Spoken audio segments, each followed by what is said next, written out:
Hello guys, welcome to the part 2 of the marketing process lecture series. Now we are at the step number 2. We have already discussed step number 1, understand the marketplace and customer needs and wants. Now we are going to start the step 2, design a customer value driven marketing strategy. Now let's have a look at what it means by designing a customer value driven marketing strategy and plan. Now, when designing a customer value driven marketing strategy and plan, the marketing manager must answer two important questions. Now, there are so many customers out there in the market. Now, what customers, out of all those customers, what customers will we serve? So in marketing terms, this is equivalent to the question, what is our target market? Because we are not targeting all the customers. We cannot do that actually. Because our product is not suitable for everyone most of the time.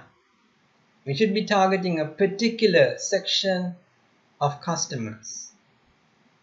And then after deciding which customers, what customers we are going to serve, we have another question. How are we going to serve those customers best? In other terms, in other marketing terms, it's the same as asking, what is our value proposition? What are we going to serve? What is our plan? What sort of a product are we going to propose to the customers? What customers are we going to serve? And what is our value proposition? And selecting which customers to serve, the company must first decide whom it will serve. What customers are they going to serve?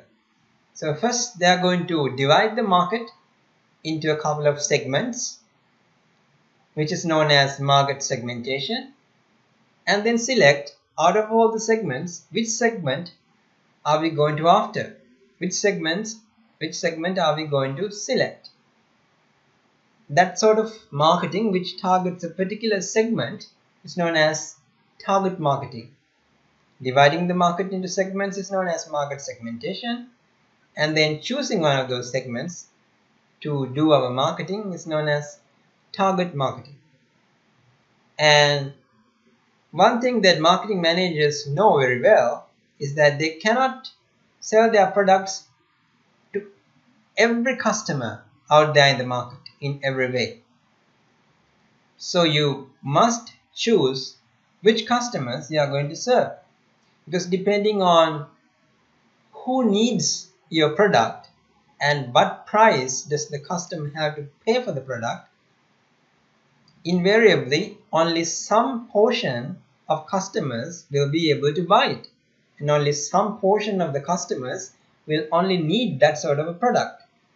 So invariably you have to target a particular portion of the customers out there in the market.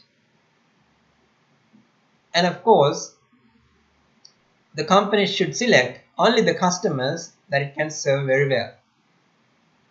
Because if the product is quite pricey, then there is no use targeting an area in the market where there are quite poor customers in terms of income, because your product is quite pricey to begin with.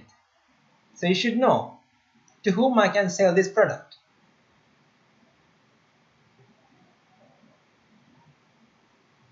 And then choosing a value proposition. The company must decide, after deciding on what customers to serve, how it is going to serve those customers, and should know how to differentiate. Like, there may be so many people, so many competitors out there who will offer a similar kind of product, So in such a market, how are you going to differentiate your product and position your company in the marketplace?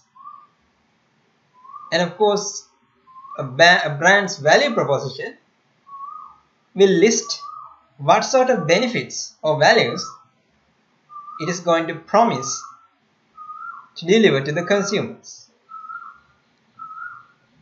So you have to have a detailed value proposition which is going to explain to the customer what sort of benefits the customer will get.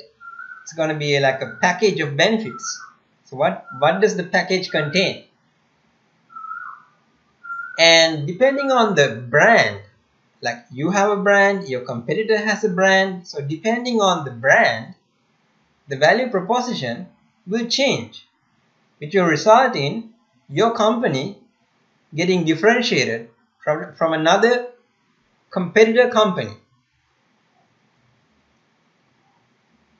So depending on the nature of the value propositions of each and every company, the customer will decide, why should I buy your brand rather than your competitor's brand? Because you should be able, your value proposition should be able to differentiate your company from the competitor. You should have a definite, like a attractive value proposition which should be able to attract customers when there are so many competitors out there. This is an example of a value proposition. This is for Hyatt Regency. Hyatt Regency is a line of hotels and they have this value proposition: sleep sideways, it's good not to be home.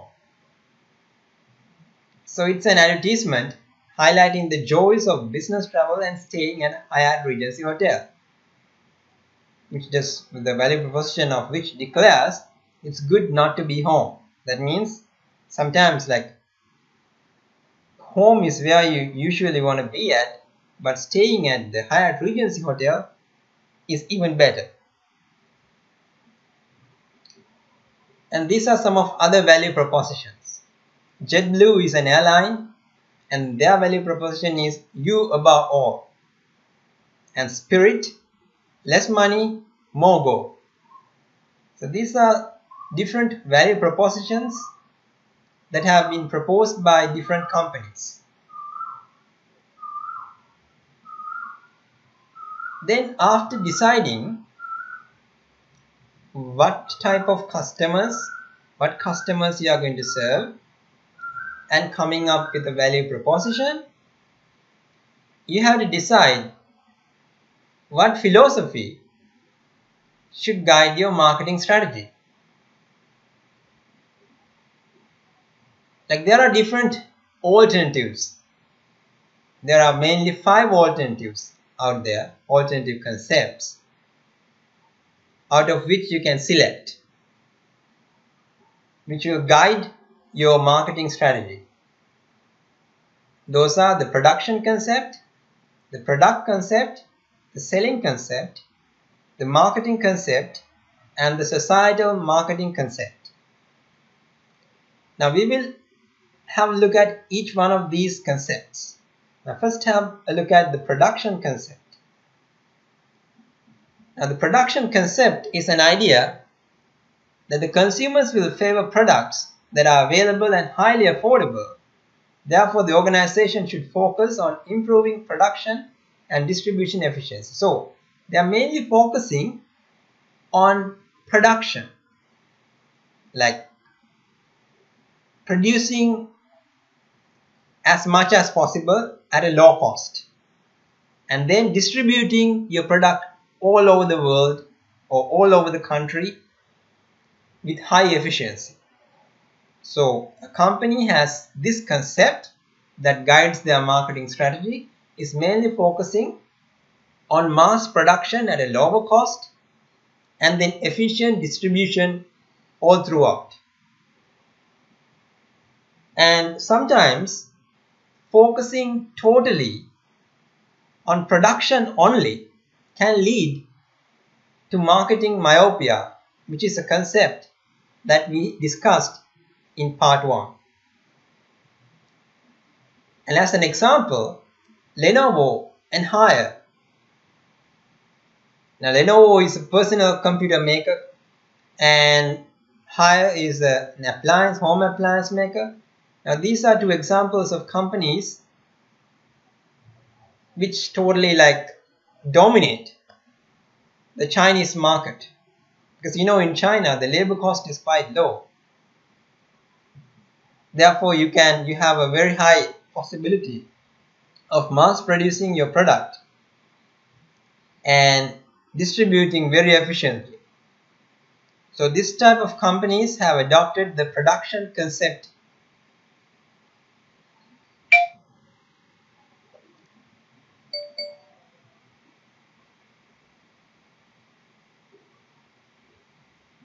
And the product concept. The idea that consumers will favor products that offer the most quality, performance and features. Therefore, the organization should devote its energy to making continuous product improvements. Now, this concept mainly focuses on improving your product. So the company is going to devote its energy, focus totally on the product, always thinking about how are we going to improve the quality of our product, how are we going to improve the performance of our product, how are we going to improve the features of our product. So they are totally focused on their product. The previous concept, which was the production concept, the company was focusing totally on the production. In the product concept, the company is focusing totally on the product. And again, by narrowing down the focus, the company might go into this marketing myopia. There is a very high probability, so the company should be careful not to fall into marketing myopia by narrowing down its focus, so that the company is totally focused on the product only. Because as an example, some manufacturers believe, let's imagine that your company is making mousetrap. Your company is involved in creating a mousetrap which is going to catch the mouse. But the customers, you think that what you should focus on is improving the quality, the nature, the features, the performance of the mousetrap. But at the same time, your customers will think that mousetrap is not going to work anymore. I'm going to move on to a different alternative, like a chemical spray. But your company is not, it's a totally different company. You are not creating chemical sprays. You are creating mousetraps. But you haven't looked at the market and updated yourself that these customers are shifting more towards chemical sprays now. So what the customer wants is somehow to get rid of mice. But you think the priority should be given, your company thinks the priority should be given to improving the mousetrap. So which has become like a wrong concept, because now you have fallen into marketing myopia. You haven't thought about the big picture. You have focused too much on your product that you did not see your customers moving away from your product and moving on to chemical sprays. So that is why you should always be focusing on what the customer needs and not what is produced by your company. You should of course have some focus on the product that is produced by your company, but at the same time you should not lose focus about what the customer needs. In this particular case, the customer only needs to get rid of the mice. And there might be other alternatives to getting rid of mice than the mousetrap. So your company should keep updated about that. And when the customers shift to a different alternative, your products should also be diversified. The other concept is selling concept. Now in this concept, the company is totally focusing on selling. That means it is always worried about whether the customers will buy my product if I do not carry out large-scale promotions. You're always worried that if I do not promote my product enough, then I will not be able to sell enough. So therefore, you are totally focusing on selling your products as much as possible. So if you are totally focusing on selling, then you should be promoting your product as much as possible. This concept is valid for certain types of products. For example, let's say your company is an insurance company. Then you have a lot of insurance policies that you want to sell. Now, an insurance policy is not something that a customer is usually after all the time. Therefore, the probability that the customer will come to you and buy your product is quite low. Therefore, you should know to go after the customers and sell your product. So in that case, your company can adopt the selling concept. Because now you have to go after the customers. Maybe you have to find a list of phone numbers that you have shortlisted and then call those customers and then explain to them that you have a very nice insurance policy and the customer has been shortlisted, and you can present the benefits of the insurance policy, somehow attract the customer to buy your product. So that is the selling concept. You go after the customer. You have a product, you go after the customers and sell your product. The other concept is the marketing concept. Now this is quite different from the previous selling concept. So in this, if the company has this concept, first you are going to look at the market and figure out what the customers need, what the customers want. And then you are going to create a product. So depending on the customer's needs and wants, you are going to create a product. So the job is not to find the right customers for your product, but to find the right products for your customers. So this is the opposite direction. This goes in the opposite direction to the selling concept. In the selling concept, you first create the policy and then go after the customers. But here you look at the customers, understand what they need and want, and then you come up with a product.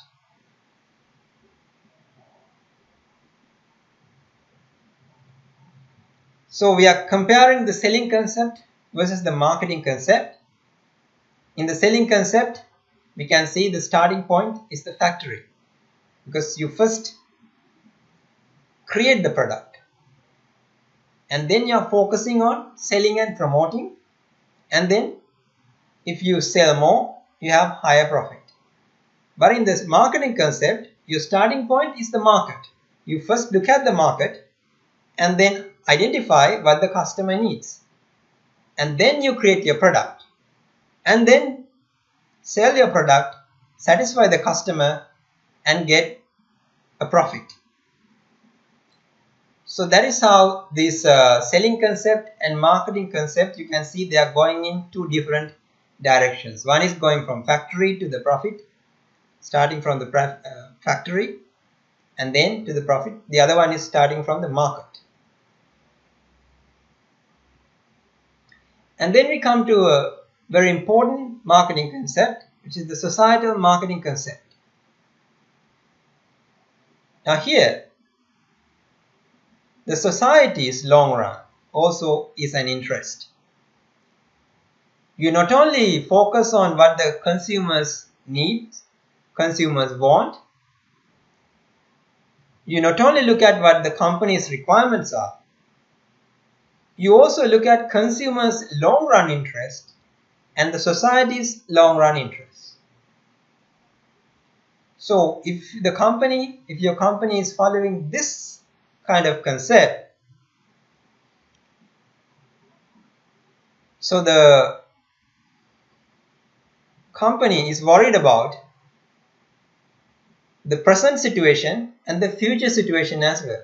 So although the customer might need this product right now, in the future, by creating this product, by producing this product to the market, what kind of an effect will it have on the society? What kind of an effect will it have on the customer in the future? Now this goes hand in hand with sustainable marketing concept. Now for example, you might be able to make a profit by selling a certain type of product. But when the customer has used up your product, when that person dumps it to the environment, it might have a bad impact on the environment. So you always take into account what will happen to the society, what will happen to the environment, what will happen to the customer in the long run. Will it have a detrimental effect? Will it have a bad effect on the environment? Will it have a bad effect on the society?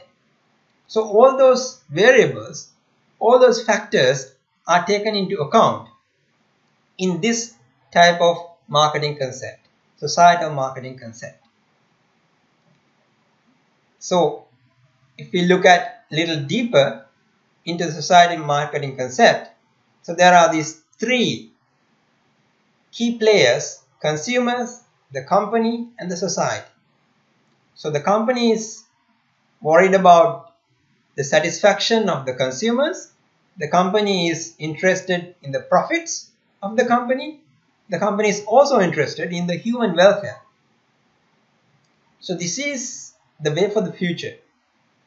So you are not only making profits, you are not only satisfying the customer, and at the same time you are being responsible for the welfare of your customers in the future, and also responsible for the environmental impact your products will have. So you are always looking at what type of impact your product will have on the future generations. So this can be recommended as an ideal marketing concept to follow. So guys, this brings us to the end of part 2 in our lecture series regarding marketing process. I will meet you guys with another presentation, that is the part 3 of the marketing process lecture series, which will be the last part, which will be the final lecture for the topic marketing process. So until then, have a nice day.